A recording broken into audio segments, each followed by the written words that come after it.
Assalamualaikum, selamat pagi-pagi. Terima kasih datang singgah tu. Macam mana tu? Apa cerita tu? Buat apa tu? Ada baik kata, aku nak share something untuk semua para pemula yang nak bekerja di Singapura dan masih tercari-cari nak pakai motor apa yang sesuai untuk dijadikan motor harian daily masuk Singapura.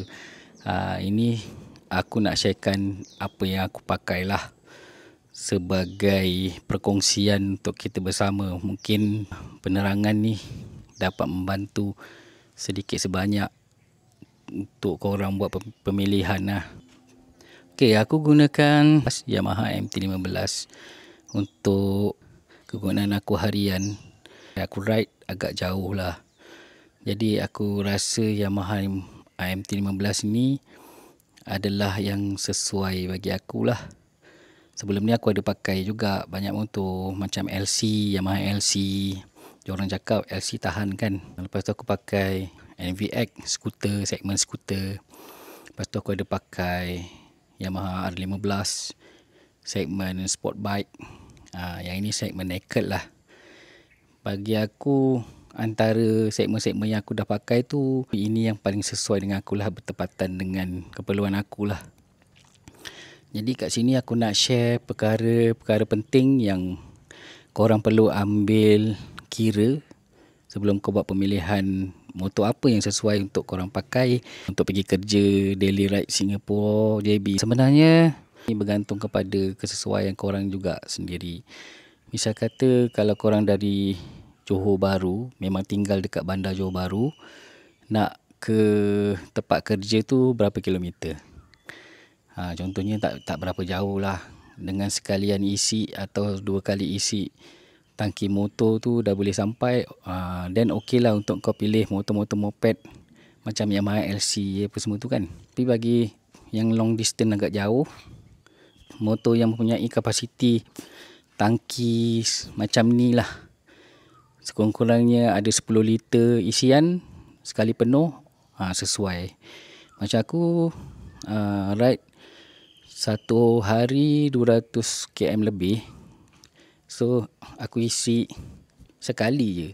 Masa aku balik kerja, aku isi penuh.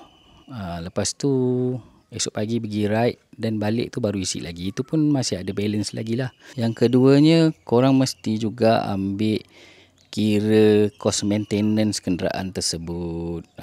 Contohnya kalau macam kau dah kira-kira ada bajet yang cukup untuk maintenance, kalau kau nak ambil motor yang besar pun tak ada masalah.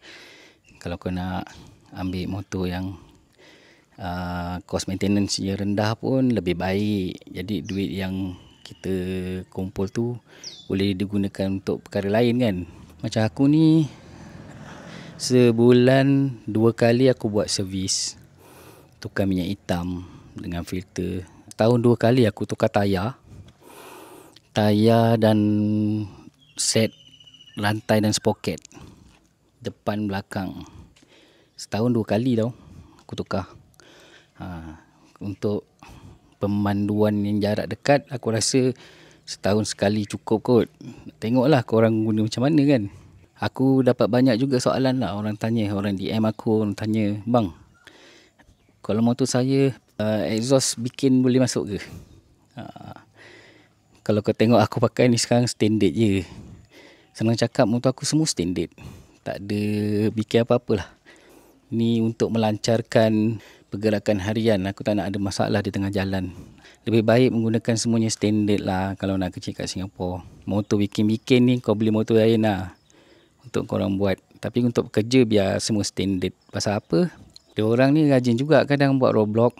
Diorang check exhaust, diorang check nombor plate. Senang cakap, diorang check spesifikasi motor tu lah. Dah diubah sesuai ke tak. Kalau dah diubah sesuai, sangkut. Saman sudah tentu. Jadi untuk mengelakkan perkara-perkara macam tu lah, aku biarkan ia kekal standard.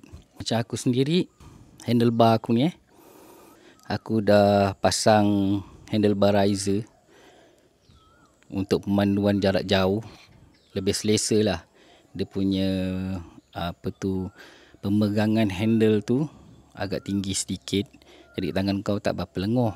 MT-15 ni dia punya kedudukan posisi riding dia sebenarnya dia macam ala-ala naked ke sport bike sikit lah, dia akan menunduk sikit. Jadi aku pakai handlebar riser ni bertujuan untuk mengurangkan rasa lenguh. Serius Mat, kena frozen shoulder, tu semua perlu diambil kira lah kan. Macam mana pula dengan number plate? Number plate yang kau nampak aku pakai ni sekarang standard je. Macam ni. Kau tengok dia punya dia punya nombor pun bapak besar. Memang standard JPJ punya ni. Tak payah pakai fancy-fancy sangat. Kalau kena saman dekat dalam, saman dolar tau. Bukan RM. Dia bukan macam kat Malaysia. Boleh bagi kau diskaun-diskaun bagai. Idok le. Mana maunya. Pemilihan tayar pun penting. Untuk perjalanan jarak jauh, korang ambil yang bukan soft compound.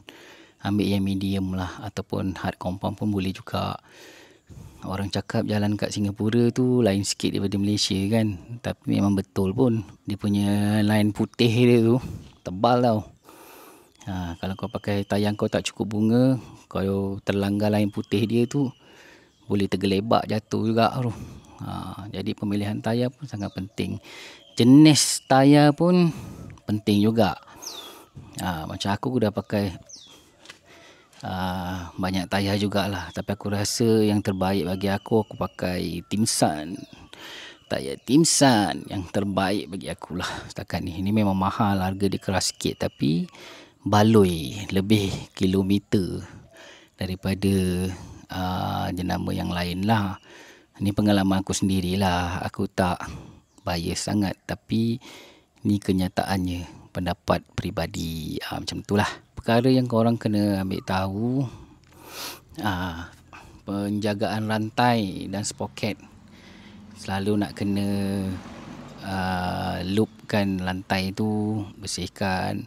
Dia punya jangka hayat dia tu akan terjamin, kata orang tu. Lain-lain perkara, sebagai seorang pemula, ramai yang tanya aku benda lah ni, IU device ni. Bang, perlu ke pasang benda lah ni bang? Saya nak kerja Singapura ni bang. Saya dengar kalau tak pakai benda lah ni nanti lalu tol kena saman. Betul ke? Memanglah betul. Kalau korang lalu gantri ERP tu dalam keadaan aktif, korang kena cek dululah korang bekerja kat mana, dari mana ke mana, dari rumah ke tempat kerja tu ada tak laluan gantri ERP. Kalau tak ada, sebenarnya tak perlu pun pakai.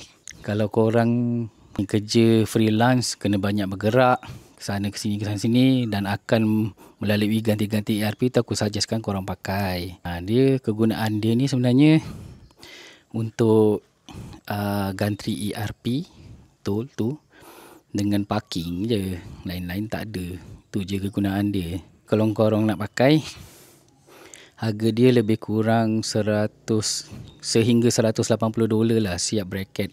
Siap dia punya bracket ni. Boleh pasang di mana-mana pusat Vcom di dalam Singapura lah. Korang boleh Google sendiri tempat tu. Lain-lain, penjagaan enjin. Orang kena rajin juga cuci. Sebab kita pakai motor agak lasak nak dekat checkpoint, enjin idle aja. Jadi kita kena rajin cuci enjin ni untuk pastikan tak ada leaking, tak ada apa-apalah. Senang kita nak tengok kan kalau enjin bersih. Kalau enjin kotor, macam ni kita nak check? Susah. Starter kit yang lain, helmet. Helmet korang kena pilih helmet apa-apa pun tak kisahlah, pakai je. Cuma visor dia tu kena jernih lah. Yang macam ni, transparent, boleh nampak muka punya. Kalau yang hitam, kalau ataupun smoke ke, tak nampak muka tu, peratus untuk kena saman tu tinggi lah. Kat Malaysia pun sama sebenarnya. Sejak aku pakai visor jernih macam ni, panas memang panas. Sebab tu aku pakai penutup muka. Sejak aku pakai visor jenis ni, masuk Singapura, keluar Singapura, kalau ada roadblock, tak ada masalah pun. JPJ tengok daripada jauh pun suruh jalan aja. Tengok visor jenis, ada plate besar, okey jalan. Dia tak banyak cekadak lah. Korang selalu tengok orang kerja kat Singapura pakai box kan. Diorang ni isi apa sebenarnya dalam box ni? Tengok aku punya apa. Ini isi dalam box aku. Ada baju hujan, ada sedikit tools, ada tire inflator, ada chain loop, untuk simpan glove ke, kain ke, helmet ke. Ini semua penting lah. Katakanlah tengah-tengah jalan tiba-tiba tayar kau tercucuk paku ke apa kan. Kau ada bawa cacing, bawa tools untuk kau betulkan tayar kau lah kan. Aku pernah jadi sekali lah. Pagi-pagi nak pergi kerja, tengok motor aku rendah semacam. Bila aku cek tayar belakang, rupa-rupanya ada paku. Nasib baik ada tayar inflator dengan tools. Bolehlah aku cucuk cacing. Pump sekejap, lepas tu dah gerak. Itu sangat memudahkan lah. Kalau banyak barang yang kau nak bawa, pakailah box yang besar sikit. Ini mungkin 28 liter lah, tak silap aku. Box aku kecil je, sebab aku tak perlukan box yang besar-besar sangat. Yang satu, dia ringan sikit. Kalau pakai box yang besar tu, macam 55 liter ke 45 liter, tu kan kalau makin besar box kau, makinlah banyak benda kau nak isi. Jadi dia berat, akan membuatkan dia punya rack ni retak tau. Aku pakai aluminium box ni pun dah crack dekat sini, bahagian sini pun. Aku dah welding. Dah pernah crack 2 kali dah. Ni rack ni pun aku dah tukar 2 kali dah.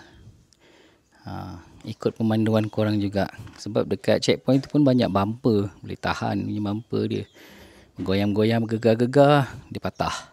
Ada apa-apa perkara lain yang korang nak tahu, yang korang masih tertanya-tanya, ataupun penjelasan aku kurang tepat ataupun kurang jelas, komen. Jadi kita boleh share info tu sama-sama. Kalau aku mampu jawab, aku jawab. Okay. Jadi guys, untuk pemula-pemula pekerja di Singapura tu, aku ucapkan selamat bekerja, selamat mencari rezeki yang halal. Semoga dipermudahkan perjalanan pergi dan pulang setiap hari. Belajar-belajarlah mengatasi emosi ketika membuat clearance di kedua-dua immigration. Sampai jumpa lagi guys. Terima kasih. Assalamualaikum.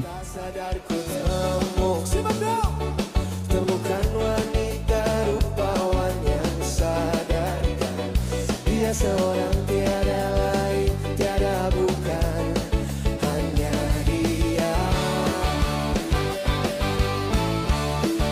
Dia buatku nyaman dalam hangat pelukan. Dia perasa yang